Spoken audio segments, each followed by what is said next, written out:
తెలంగాణ రాష్ట్ర వ్యాప్తంగా బండి సంజయ్ కొడుకు బండి భగీరథ్కి సంబంధించినటువంటి ఇష్యూ ఏదైతే ఉందో అది రోజు రోజుకి చిలికి చిలికి గాలివానగా మారుతుంది.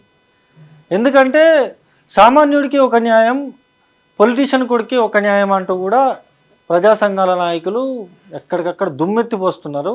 బండి సంజయ్ మీద కావచ్చు, బండి సంజయ్ కొడుకు మీద కావచ్చు, బీజేపీ ప్రభుత్వం మీద కావచ్చు. తాజాగా ఎవరైతే ప్రశ్నిస్తున్నటువంటి వాళ్ళందరినీ కూడా కేసులు పెట్టి పోలీస్ స్టేషన్లకు తిప్పడం, వాళ్ళని ఇబ్బందులకు గురి చేయడం, రకరకాల పోలీస్ స్టేషన్లకు తిప్పుతున్నారంటూ కూడా మనం మైక్ టీవీలో అనేక వీడియోలు చేసిన పరిస్థితి కూడా ఉంది. చాలామంది ప్రజా సంఘాల నాయకులతో కావచ్చు, ఇతర పార్టీ నాయకులతో కూడా మనం మాట్లాడుతున్న పరిస్థితి కూడా ఉంది.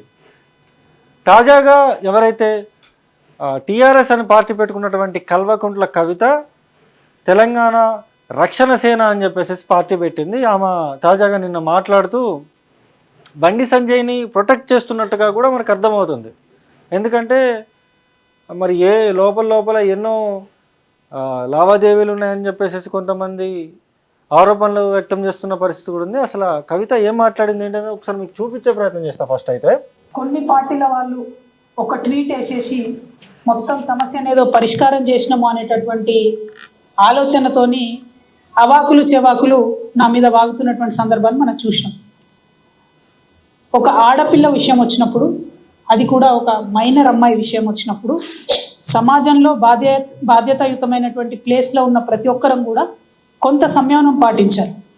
సోషల్ మీడియాలో ఏది పడితే అది వాగితే ఆడపిల్లలకి ఎక్కువ నష్టం జరుగుతుంది. కవిత గారిని నేను ఒక విషయం అడగదలుచుకున్నా. ఏంటి అంటే, సరే మీరు చెప్పారు అమ్మాయికి సంబంధించినటువంటి వీడియోలు, ఫోటోలు అన్నీ కూడా కొంతమంది విడుదల చేస్తున్నారని చెప్పేసి మీరు మాట్లాడారు కదా. సరే, అది ఓకే, అది పాయింట్, వ్యాలిడ్ పాయింటే. అట్లా విడుదల చేసిన వాళ్ళ మీద చర్యలు తీసుకోవాలి, అది కరెక్ట్ అయిన అంశమే. కానీ మెయిన్ స్ట్రీమ్ మీడియాని మొత్తం కూడా బండి సంజయ్ మేనేజ్ చేసిండు. గత 4-5 రోజుల నుంచి కూడా ఈ పంచాయతీ నడుస్తుంది. మరి 4-5 రోజులుగా కవిత గారు ఎటుపోయినరు. కవిత గారి పార్టీలో గతంలో ఉన్నటువంటి బీఆర్ఎస్ పార్టీలో ఉన్నటువంటి నాయకులు అందరూ మా దాంట్లో ఉన్నారని చెప్పారు కదా. మరి ఏడబోయిన వాళ్ళందరూ వచ్చి మాట్లాడాలి కదా. మరి కనీసం మీరైనా మాట్లాడాలి కదా. మీకు కూడా ట్విట్టర్ అకౌంట్ ఉంది కదా, మీరు కూడా ట్వీట్ చేయొచ్చు కదా. ఎందుకు ట్వీట్ చేయలేదు? పోక్సో కేసు నమోదైన తర్వాత విచారణ జరుగుతుంది, ఆయన బెయిల్ కోసం తిరుగుతున్న క్రమంలో మీరు వచ్చి ప్రెస్ మీట్ పెట్టి మాట్లాడితే ఏం ఉపయోగం? రక్షణ సేన కదా, మరి రక్షణ ఏది అని నేను అడుగుతున్నా. రక్షణ కావాలి కదా. కొంతమంది సరే మొత్తం వినిపించే ప్రయత్నం చేస్తా. మన సమాజం ఇప్పటికి కూడా రేపు పొద్దున బండి సంజయ్ గారి అబ్బాయి దోషి కాదు అని తేలినా, దోషి అని తేలినా సమాజం మగపిల్లల్ని క్షమిస్తుంది, కానీ ఆడపిల్లలకు మాత్రం కంప్లీట్గా లైఫ్ బర్బాద్ అయ్యే పరిస్థితి ఉంటుంది. సరే, ఓకే, సమాజం మగపిల్లల్ని క్షమిస్తుంది కానీ ఆడపిల్లల్ని క్షమించదు అని చెప్పి మీరు మాట్లాడుతున్నారు కదా. ఓకే, ఆడపిల్లలైనా మగపిల్లలైనా ఇది కాస్త పక్కకు పెట్టి మరి న్యాయం జరగాలి కదా. న్యాయం ఏది? రక్షణ సేన న్యాయం చేస్తుందా చేయదా? రక్షణ సేన మాట్లాడుతుందా మాట్లాడదా? చెప్పాలి సమాధానం. రక్షణ సేన మాట్లాడుతుందా మాట్లాడా? తెలంగాణ రాష్ట్ర రక్షణ సేన మాట్లాడదు. అంత అయిపోయిన తర్వాత వచ్చి ప్రెస్ మీట్ పెట్టి మాత్రం మాట్లాడుతుంది. మళ్ళీ ఇంకొక వీడియోలో ఏమంటారంటే అబ్బాయి ఏం పెద్ద పొలిటీషియన్ కాదు, పెద్ద అది కాదు ఇది కాదు అని చెప్పేసి మాట్లాడుతూ ఉన్నారు. ఇప్పుడు బాధితులు ఎవరైతే ఉన్నారో వాళ్ళకి న్యాయం చేయాలి, వాళ్ళ తరఫున మీరు మాట్లాడాలి. మాట్లాడట్లేదు. అంత అయిపోయిన తర్వాత, చేతులు కాలిన తర్వాత ఆకులు పట్టుకున్నట్టు అంత అయిపోయిన తర్వాత వచ్చి మీరు ప్రెస్ మీట్ పెడితే ఏం ఉపయోగం? అసలు చాలా మాట్లాడాను, అంతా మాట్లాడిపిస్తాం. ఇవాళ బీఆర్ఎస్ పార్టీ సోషల్ మీడియా చేస్తున్న అత్యుత్సాహంతో ఏం జరిగింది? బండి సంజయ్ వారి సైడ్ నుంచి వాళ్ళు ఆడపిల్ల మొత్తం వీడియోలు, ఫేసులు, ఫోటోలు మొత్తం బయట పెట్టారు. అంటే ఒక అమ్మాయి, ఆమె మైనరో కాదో అనేటటువంటి చర్చ ఉంది. ఆ అమ్మాయి జీవితాన్ని నాశనం చేయడానికి. సరే, ఓకే, అమ్మాయి ఫోటోలు బయట పెట్టిండ్రు. సరే, ఎవరు పెట్టిండ్రు ఏంటి అనేది పోలీస్ అధికారులు తెలుస్తారు. అది పోలీస్ అధికారులు తెలుస్తారు. ఇది బీఆర్ఎస్ పార్టీ సోషల్ మీడియా పెట్టింది, లేకపోతే కాంగ్రెస్ పార్టీ సోషల్ మీడియా పెట్టింది, లేకపోతే XYZ సోషల్ మీడియా బయట పెట్టింది. ఇది కాదు కదా. మీరు ఎంతసేపు బీఆర్ఎస్ మీద పడ్డం కాదు కదా. మరి బీజేపీ పార్టీ నాయకుల గురించి ఏమో ఆయన మరి తప్పు చేసిందా చేయలేదా, ఏం జరిగిందో అని మీరే మాట్లాడతారు. తప్పు జరిగిందా జరగలేదా ఏదనేది తెలుస్తుంది అని మాట్లాడతారు. బీఆర్ఎస్ విషయానికి వచ్చేసరికి ఎవడు పోస్ట్ పెట్టినా అది బీఆర్ఎస్ఏ పెట్టింది, ఎవడు ట్వీట్ చేసినా అది బీఆర్ఎస్ పార్టీయే చేయించింది, బీఆర్ఎస్ పార్టీ సోషల్ మీడియానే. మేము బీఆర్ఎస్ పార్టీ సోషల్ మీడియా కాదు, కాకపోతే మీరు ఈ వైఖరి మార్చుకోవాలి, మీరు మొన్న ఆర్టీసీ ఉద్యోగి ఎవరైతే ఉన్నారో ఆయన చనిపోయినప్పుడు గబగబా రాత్రి ఉరికింది కదా, గబగబా రాత్రి హాస్పిటల్ దగ్గర ఉరికింది కదా మీరు. మరి ఇప్పుడు ఏమైంది? 4-5 రోజుల తర్వాత ఎందుకు ప్రెస్ మీట్ పెట్టి మాట్లాడాల్సిన పరిస్థితి ఏర్పడింది? అదొకటి. సరే అంతా చెప్తా, లైన్గా చెప్తా మీకు. చేయడానికి వాళ్ళ డైరెక్ట్గా బీఆర్ఎస్ పార్టీయే కారణం. ఏం అవసరం ఉంది అంత అత్యుత్సాహం ఏముంది? ఇష్యూ సాల్వ్ చేయనియండి, మాట్లాడుతున్నారు కదా, డెఫినెట్గా. మెయిన్ స్ట్రీమ్ మీడియా పట్టించుకోకపోతే అతి ఉత్సాహమే ఉంటుందండి ఎవరికైనా. ఇప్పుడు ఆర్ఎస్ ప్రవీణ్ కుమార్ గారు ఫస్ట్ నుంచి కూడా దీన్ని టేకప్ చేసి ఇది చేస్తూ ఉన్నారు, బాధితులతో మాట్లాడుతూ ఉన్నారు.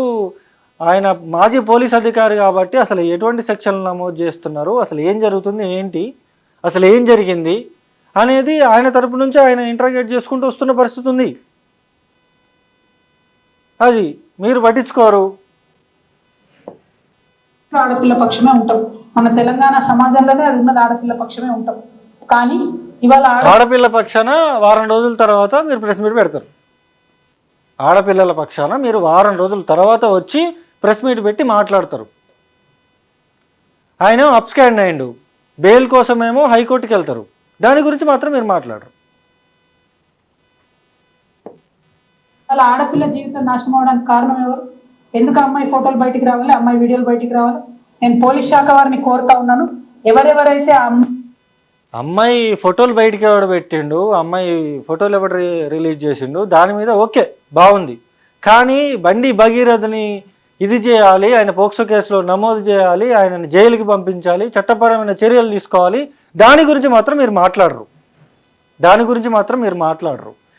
అమ్మాయి ఫోటోలు ఎవడు బయటికి రిలీజ్ చేసిండు, BRS party social media release చేసింది, లేకపోతే XYZ సోషల్ మీడియా రిలీజ్ చేసింది, అదే పాయింట్. ఇక్కడ బాధితులకి న్యాయం జరగాలని చెప్పి మాట్లాడాల్సినటువంటి మీరు ఇలా మాట్లాడడం కరెక్ట్ కాదు. ఇప్పుడు మీరు ఇండైరెక్ట్గా మొన్నటిదాకా ఒక చర్చ నడుస్తుంది. ఏం చర్చ నడుస్తుంది? కవిత వెనకాల సీఎం రేవంత్ రెడ్డి ఉన్నాడు, రేవంత్ రెడ్డి వెనకాల నుంచి నడిపిస్తున్నటువంటి డ్రామా అంటూ కూడా పెద్ద ఎత్తున ప్రచారం జరిగింది. సరే అది కాస్త పక్క పెడదాం. మరి దీని గురించి ఎందుకు మాట్లాడట్లేదు? ఆడపిల్లల పక్షాన మీరు ఉంటారు కదా, వారం రోజుల నుంచి ఎటుపోయిండ్రు? వారం రోజుల నుంచి ఎందుకు ట్విట్టర్ హ్యాండిల్లో ట్వీట్ వేయలేదు? ఎందుకు ప్రెస్ మీట్ పెట్టలేదు? మీరు ఊర్లో లేరనుకుందాం, మీ పార్టీ కార్యకర్తలు లేకపోతే మీ పార్టీ నాయకులు వాళ్ళు ఉన్నారు కదా, వాళ్ళైనా పెట్టాలి కదా. కనీసం ఎక్కడ కూడా ఏం మాట్లాడలేదు, మౌనమే అంగీకారంగా ఉన్నారు. మరి మౌనమే అంగీకారం అని మేము అనుకోవాలా? అది అమ్మాయి ఫోటోలు వీడియోలు పోస్ట్ చేసిందో ఆ సోషల్ మీడియా అకౌంట్స్ బ్లాక్ చేయండి, వారిని ఖచ్చితంగా అరెస్ట్ చేయండి.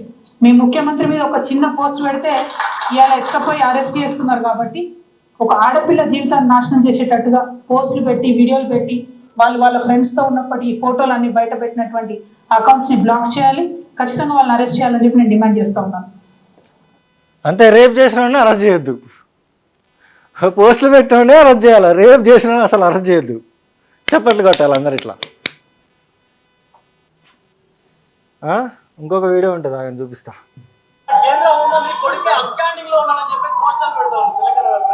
ఇప్పుడు నేను ఇంకొక విషయం కూడా మాట్లాడాలి. ఇప్పుడు గుండెగుత్త మాట్లాడుకుంది బిగ్ టీవీ, కవితక్కని కవర్ చేయడంలో గుండెగుత్త మాట్లాడుకుంది అనేది ఇక్కడ క్లియర్గా అర్థమవుతుంది. ఇప్పుడు ఇక్కడ ఇన్ని లోగోలు ఉన్నాయి కదా, ఇన్ని లోగోలు ఉన్నాయి. సరే ఇన్ని లోగోలలో వార్త వచ్చిందో రాలేదో నేను పెద్దగా అబ్జర్వ్ చేయలేదు, కానీ కొన్ని దాంట్లో అయితే రాలేదు. ఓన్లీ బిగ్ టీవీ మాత్రం గుండెగుత్త మాట్లాడుకుంది. ప్రశ్న అడిగే రిపోర్టర్ కూడా బిగ్ టీవీ రిపోర్టరే. పెడుతున్నారో మనకు తెలుసు కదా, వాళ్ళు ఎవరు పెడుతున్నారో మనకు తెలుసు. వారు నేను కోరేది ఒకటే, ప్రధానమంత్రి గారి దగ్గర నుంచి పాలమూరు కోసం ఏమైనా తీసుకురండి, దానికోసం ఉద్యమం చేయండి తప్పితే ఒక పిల్లగాడు, అది కూడా పాలిటిక్స్లో లేని పిల్లగాడి మీద పడి పర్సనల్ అటాక్ చేయడం అనేది నాకు పర్సనల్గా నచ్చని అంశం. పర్సనల్ అటాక్ చేయొద్దు, ఎందుకు చేయొద్దు? ఆయన తెలంగాణ ఉద్యమకారుడు, దేశానికి గోల్డ్ మెడల్ తెచ్చిండని ఆయన పర్సనల్గా టార్గెట్ చేస్తాడు, అంతే కదా. ఆయన ఒక రేప్ చేసిండండి, 17 ఏళ్ళ అమ్మాయిని రేప్ చేసిండని చెప్పేసి వాళ్ళు కేసు నమోదు చేసిండ్రు. కేసు నమోదు చేసి ఇది చేయడానికి ఓ నానా తంటాలు పడుతున్నారు. వాళ్ళు కనీసం కేసు కూడా పెట్టడానికి సిద్ధపడలేదు అని కొంతమంది మాట్లాడుతూ ఉన్నారు. మరి ఏం జరుగుతూ ఉంది? కనీసం కేసు నమోదు చేయలేదట పోలీసులు. దాదాపు 3 నెలల నుంచి తిరుగుతున్నారట. దాని గురించి మాట్లాడరు. పర్సనల్ అటాక్ చేయకూడదు, అబ్బాయి రాజకీయాల్లో లేడు అంటే. రాజకీయాలు అంటే ఏంటి? ఇప్పుడు ఒక ఎమ్మెల్యేనో లేకపోతే ఒక మంత్రో లేకపోతే ఇంకొకటి ఉంటేనా? అంతేనా? ఎమ్మెల్యే కొడుకు ఏం చేసినా పట్టించుకోవద్దు, మినిస్టర్ కొడుకు ఏం చేసినా పట్టించుకోవద్దు, ఎవరి కొడుకు ఏం చేసినా పట్టించుకోవద్దు. సరే, ఆయన ఏదో చేసిండు అనేది కాస్త పక్కన పెడితే, ఆయన పోక్సో కేసులో నిందితుడు. ఆయన మీద చర్యలు తీసుకోవాలని చెప్పి మీరు మాట్లాడరు. ఆయన గురించి ఏదో పోస్టర్లు వచ్చినంటే ఎవరు పెట్టిండ్రో మన అందరికీ తెలుసు, ఎవరు చేసిండ్రో అందరికీ తెలుసు. మరి చెప్పండి పేరు, ఎవరు పెట్టిండ్రో చెప్పరు.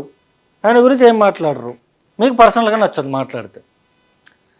గమ్మత్తు విషయం ఏంటంటే, నేను ఎవరైతే టీఆర్ఎస్ పార్టీలో ఉన్నటువంటి నా చోటమోట నాయకులు ఎవరైతే ఉంటారో వాళ్ళని నేను అడిగిన. గతంలో వాళ్ళు ఇందులోనే ఉన్నారు, జాగృతిలోనే ఉన్నారు. వాళ్ళతో నేను మాట్లాడినా, అన్న ఏందన్నా మరి కవితక్క స్పందించట్లేదు, మాట్లాడట్లేదు, ఏం జరుగుతుంది మరి ఏందన్నా అంటే, వాళ్ళు మాట్లాడుతుందన్నా అక్క మాట్లాడుతుంది అది ఇది అన్నారు. తాజాగా నిన్న మాట్లాడిన తర్వాత నేను ఫోన్ చేసి అడిగిన, అన్న ఏందన్నా మరి అక్క ఏందన్నా కొద్దిగా మరి అటు సపోర్ట్ చేసి మాట్లాడుతున్నట్టు అనిపిస్తుంది ఏందన్నా అని అడిగితే, వాళ్ళు ఏం చెప్తున్నారంటే, అట్లా స్పందిస్తుందని మేము కూడా అనుకోలేదన్నా, మాకేం అర్థం కావట్లే, ఏం చేయాలో అర్థం కావట్లే, అట్లా స్పందిస్తుంది అనుకోలే, అసలు మేమే కొట్లాడతాం, ముందు ఆ ఇష్యూ బయటికి రావడమే మేమే ముందు కొట్లాడతాం, బీఆర్ఎస్ కాదు కాంగ్రెస్ కాదు ఎవరు పట్టించుకోరు, మేమే పట్టించుకోవాలి. కేంద్ర ప్రభుత్వం అక్కని జైలుకి పంపించింది కదా, మేమే కొట్లాడాలని మేము అనుకున్నాం. ఇప్పుడు చూస్తేనేమో అక్క మరి అటు సపోర్ట్గా మాట్లాడినట్టు మాకు అనిపిస్తూ ఉంది. మరి ఏమవుతుంది ఏంది మాకైతే ఏం అర్థం కావట్లే, ఒక క్వశ్చన్ మార్క్గా మారింది అని చెప్పేసి వాళ్ళు చెప్తా ఉన్నారు. సరే, కొంతమంది పేర్లు చెప్పకూడదు, కొన్ని రివీల్ చేయకూడదు కాబట్టి నేను చేయట్లే. అటువంటి పరిస్థితి ఉంది. మరి రక్షణ సేన ఎటుపోతుంది? రక్షణ సేన ఎటుపోతుంది? పార్టీ అనౌన్స్ చేసిన రోజే వైఎస్ షర్మిల పార్టీ పెట్టింది, సేమ్ అదే కలర్ శారీతోని కవితకు వచ్చింది అని చెప్పి సోషల్ మీడియాలో బాగా ట్రోల్ చేసిండ్రు. ఇప్పుడు చూస్తేనేమో అక్క ఇట్లా మాట్లాడేసరికి పాదయాత్ర అంటే పాదాల మీద నడిచే యాత్ర అన్న వీడియో ఇప్పుడు మళ్ళీ ట్రోల్ చేస్తున్నారు. అటువంటి పరిస్థితి రక్షణ సేనలో ఉంది. మరి రక్షణ సేన ముందుకు వెళ్తుందా, ఎంతవరకు ముందుకు వెళ్తుంది ఏంటనేది వేచి చూడాల్సినంత అవసరం ఉంది. దయచేసి కవితక్క గారు మేము అడిగేది ఏంటంటే, మీరు స్పందించండి, మీరు పోరాటం చేయండి.